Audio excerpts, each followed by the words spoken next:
journal. Après une hausse de la pauvreté de 2005 à 2011, le Sénégal va vers la baisse du taux de pauvreté en fin 2015. Voilà l'essentiel de l'enquête menée par la Banque mondiale, des résultats dévoilés hier au cours d'une visioconférence réunissant 7 pays d'Afrique et la Banque mondiale. C'était sur la lutte contre la pauvreté. Bénéfice. La Banque mondiale veut accompagner les pays africains dans l'éradication de la pauvreté d'ici 2030, cela à travers le développement du capital humain et la création d'emplois. Une visioconférence sur la réduction de la pauvreté a été organisée au siège de la Banque mondiale à Dakar ce vendredi. Anaïs Nyanyamane. La vidéoconférence a mis en connexion le Ghana, le Mali, le Cameroun, la République démocratique du Congo, le Mozambique, le Bénin et le Sénégal. Une rencontre qui a permis de revenir sur la pauvreté en Afrique. Dans le cadre de la santé et de l'éducation, mais c'est encore plus frappant dans le cadre de l'éducation parce qu'il y a tellement de ressources qui sont allées dans l'éducation, mais elles n'ont pas permis d'améliorer la qualité. Certains pays sont en train de travailler pour qu'il y ait une couverture de santé universelle. Le Kenya, le Sénégal sont deux pays qui se sont fixés comme objectif de développer un système de santé universelle.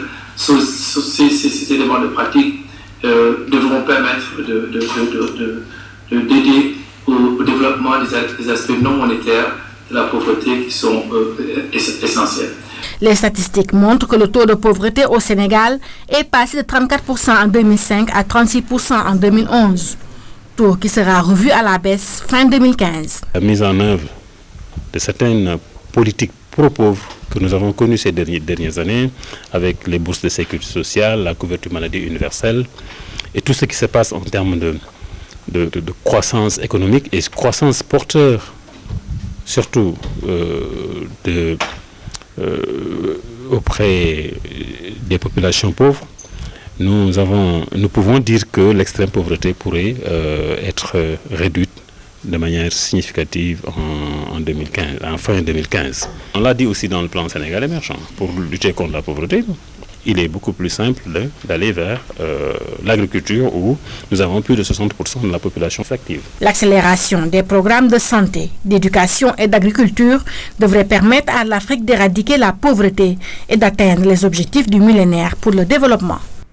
Et puis cette bonne nouvelle, la Banque mondiale veut accompagner les pays africains dans l'éradication de la pauvreté d'ici 2030, cela à travers le développement du capital humain et la création d'emplois. Une vidéoconférence sur la réduction de la pauvreté est organisée au siège de la Banque mondiale. Anaïs Nyanyamane, compte rendu.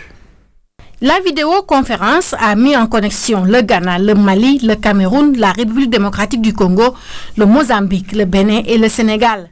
Une rencontre qui a permis de revenir sur la pauvreté en Afrique. Dans le cadre de la santé et de l'éducation, mais c'est encore plus frappant dans le cadre de l'éducation parce qu'il y a tellement de ressources qui sont allées dans l'éducation, mais elles n'ont pas permis d'améliorer la qualité. Certains pays sont en train de travailler pour qu'il y ait une couverture de santé universelle. Le Kenya, le Sénégal sont deux pays qui se sont fixés comme objectif de développer un système de santé universelle. Ces éléments de pratique devront permettre d'aider au développement des aspects non monétaires de la pauvreté qui sont essentiels. Les statistiques montrent que le taux de pauvreté au Sénégal est passé de 34% en 2005 à 36% en 2011. Taux qui sera revu à la baisse fin 2015. La mise en œuvre de certaines politiques pro-pauvres que nous avons connues ces dernières années, avec les bourses de sécurité sociale, la couverture maladie universelle, et tout ce qui se passe en termes de croissance économique et croissance porteur, surtout auprès des populations pauvres.